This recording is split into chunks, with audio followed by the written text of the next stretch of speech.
Pavel Richteršič, s podjetjem Elementum sodelujete že več kot desetletje. Kako bi se predstavili? Ja, poglejte, res je, z Elementom sodelujem dejansko od nekega, mislim, bodo stanoviti od prvega dne, drugače sem v financah 20 let. Sicer prihajam iz popolnoma druge branže, iz metalurške, ampak potem, ko sem se začel ukvarjati s finančnim svetovanjem, sem ugotovil, da je praktično znanje tisto, kar v svetovalnem poslu največ pove, zato sem potem tudi dejansko diplomiral iz zasebnih financ in tako naprej. In če tako rečemo, v teh letih se je nabralo nekaj manj kot 1000 strank. Kakšna je vizija, ki vas žene naprej?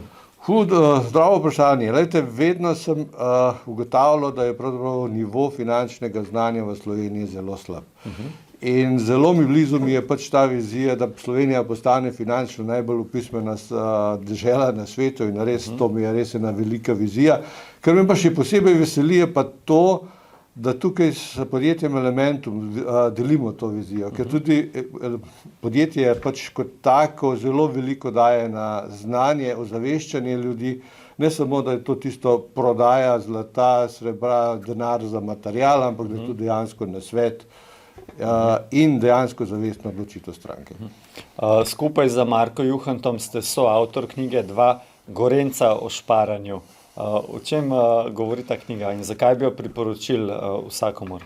Glejte, res je, z Markotom smo potem, ko smo bili v pogovorih, so dejansko oba dva ugotavljala, da je ta finančna znanje v Sloveniji zelo slabo.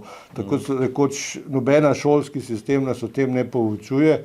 In tukaj Marko na svojem delu knjige pač govori, kako pravzaprav otroke vpeljati v svet denarja, financ in tako naprej, sam pa kako ne bi pravzaprav odrasli delali z denarjem. Tako da lahko rečemo, da je to en družinski vodnik v osebnih financah.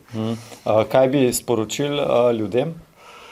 Glejte, lahko rečemo, da živimo v zelo dinamičnih časih, da ne bomo uporabljali kakšnega drugega izraza, vsekakor pa glejte, država vedno več prelaga odgovornosti na nas, tako na področju pokojnin, zdravstva in tako naprej. In to je zelo, zelo velik izziv. In tukaj je pravzaprav to pomanjkanje finančnega znanja zelo kritično. Glejte, vsi smo v življenju sprejemali določene finančne odločitve, kdaj smo jih lažje sprejeli, takrat, ko smo imeli informacijo ali takrat, ko ne.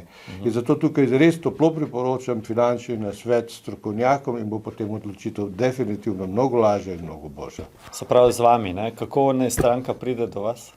Poglejte, možnosti imamo na internetni strani Elementum, ima vse kontaktne podatke, tudi svetovalcev z drugih koncev Slovenije, tako da pravzaprav dejansko lahko pridejo in se stranka pač izbere svetovalca, ki mu je najbolj simpatičen. Super, najlepša hvala. Hvala tudi vam.